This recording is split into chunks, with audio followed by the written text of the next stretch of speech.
What if Frodo claimed the One Ring? Would the Nazgul have obeyed his commands? Tolkien actually answered this in one of his letters. Hi everyone, this is Robert. Welcome to Deep Geek. If you like theories, background, history and lore about The Lord of the Rings, A Song of Ice and Fire and The Witcher, then this is the channel for you. Welcome. So what if Frodo had actually claimed the One Ring, rather than just carried it to Mount Doom and occasionally used it to turn invisible? Now, of course, the answer to this is that he did, at the very end, claim the ring for himself, but he didn't really have much time to do anything with it, because Gollum jumped on him and bit it off his finger. But what if he had had time, if only a little? And to clear this up, there is a difference here between possessing the ring and even using it to turn invisible, and claiming it, or using its powers to read others' minds or control them. Frodo asks Galadriel about this while in Lothlorien. I would ask one thing before we go, said Frodo, a thing which I often meant to ask Gandalf in Rivendell. I am permitted to wear the One Ring. Why cannot I see all the others and know the thoughts of those that wear them? You have not tried, she said. Only thrice have you set the ring upon your finger since you knew what you possessed. Do not try. Before you could use that power, you would need to become far stronger and to train your will to the domination of others. So there is an intentionality here about claiming the ring. If you don't know what it is and you put it on, you turn invisible and it clearly starts having an effect on you, but to claim it you have to actually try to use it to control others. Bilbo and Gollum didn't know what it was, so they never tried to use it for the domination of others. Gollum seems to have used it only to sneak up on goblins in the dark, and Bilbo, bless him, mostly to hide from the Sackville Bagginses. Isildur did know what it was, and seemingly initially wanted to use it for positive reasons, but had the strength of character to accept that he couldn't master the ring, and decided to hand it over to Elrond. That's where he was going when he got ambushed by those orcs. Tolkien keeps the exact mechanics here about what claiming the ring looked like a secret, but we get an insight when Sam has it. We read this. As Sam stood there, even though the ring was not on him but hanging by its chain about his neck, he felt himself enlarged, as if he were robed in a huge, distorted shadow of himself. A vast and ominous threat halted upon the walls of Mordor. He felt that he had from now on only two choices, to forbear the ring, though it would torment him, or to claim it, and challenge the power that sat in its dark hold beyond the Valley of Shadows. Already the ring tempted him, gnawing at his will and reason. Wild fantasies arose in his mind, and he saw Samwise the Strong, hero of the age, striding with a flaming sword across the darkened land, and armies flocking to his call as he marched to the overthrow of Barad-dûr. And then all the clouds rolled away, and the white sun shone, and at his command the Vale of Gorgoroth became a garden of flowers and trees, and brought forth fruit. He had only to put on the ring and claim it for his own, and all this could be. We can't pass this passage without acknowledging that Sam's great temptation included making Mordor into a beautiful garden. What a guy. But for us now, the important point is that it required Sam to take that step and claim the ring, which he obviously didn't. We should probably also note that this is not a temptation of what Sam wants most in the world, but a corrupted vision of control and power.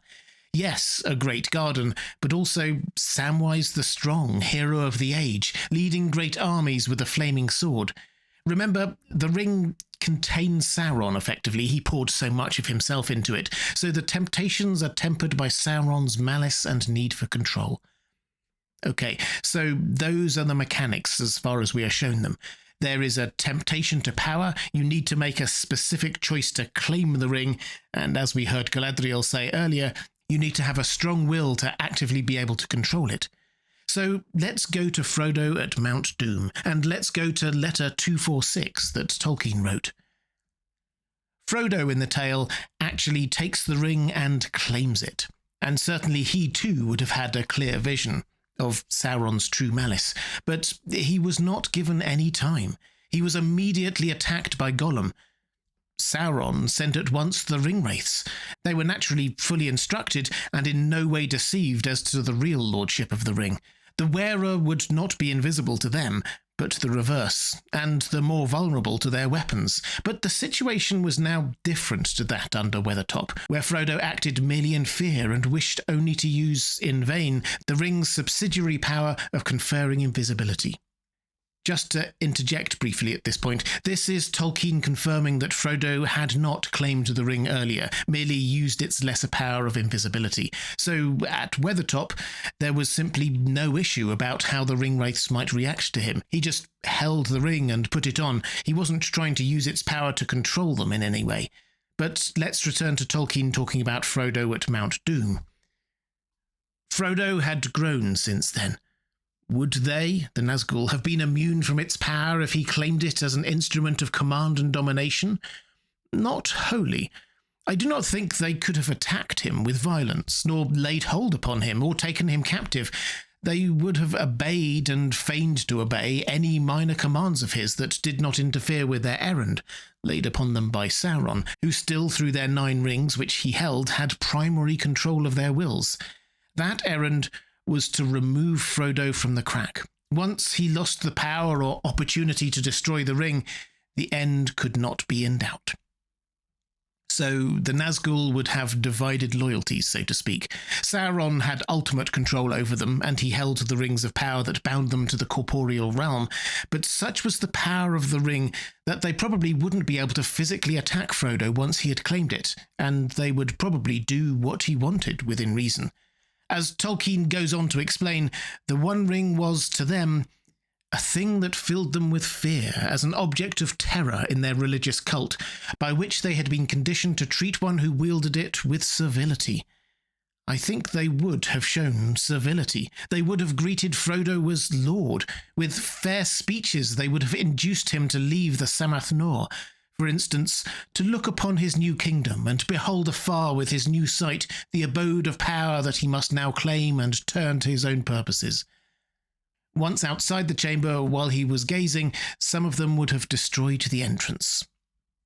What an odd sight that would have been. The Nazgul bowing and scraping before Frodo to tempt him away from the cracks of doom, unable to lay hands on him and fearful of the power of the ring, but desperate to lure him away from the one place it could be destroyed. And eventually, Sauron himself would turn up. Tolkien says the spectacle would continue until Sauron himself came. In any case, a confrontation of Frodo and Sauron would soon have taken place if the ring was intact. Its result was inevitable. Frodo would have been utterly overthrown, crushed to dust, or preserved in torment as a gibbering slave. Sauron would not have feared the ring. It was his own, and under his will. Incidentally, in this same letter, Tolkien also discussed what Gollum would have done in the same situation. I'll probably save that whole discussion for another video, but if Gollum had repented in some way and then taken the ring, because despite his repentance he wouldn't have been able to help himself, he would have realised swiftly that he had not the strength to keep it from Sauron, so the only way to hurt Sauron and protect Frodo would have been to throw himself in the cracks of doom. And by implication, Frodo would have had the same realisation, had he the time to claim it and work through what it meant. So, what would happen if Frodo claimed the ring?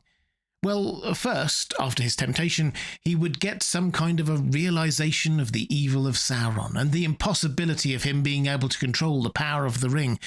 The rings give power according to the measure of each bearer. Then it probably depended on where he was at the time. At the cracks of doom, he would be swiftly faced with the Nazgul, who might not have been able to harm him, but they could probably lure him to somewhere where Sauron himself could claim the ring. Frodo, alone with the ring, was still no match for Sauron. If he had claimed it elsewhere, then perhaps he would have had some time to master it, and others would have had more time to take it from him. Frodo's natural power was not great, so him with the ring was also not as impressive. Typically for Tolkien, he doesn't give us simple answers. I mentioned earlier that he opined that perhaps if Gollum had claimed it there, he would still have fallen into the cracks of doom with the ring, but intentionally. He also suggests that Frodo would have had the same idea. When Sauron was aware of the seizure of the ring, his one hope was in its power, that the claimant would be unable to relinquish it until Sauron had time to deal with him. Frodo, too, then would probably, if not attacked, have had to take the same way, cast himself with the ring into the abyss. If not, he would of course have completely failed. So the ending of the story would have been the same, albeit a rather darker tale. Not that Tolkien says Frodo would have done that, just that he would probably have had to do it. But what do you think? What do you think Frodo would have done once he claimed the ring? Let me know in the comments below. Did you know that these videos are now also available on Spotify? I'm uploading my back catalogue at the moment, so if you find that an easier way to watch these videos, just go there and search for Deep Geek.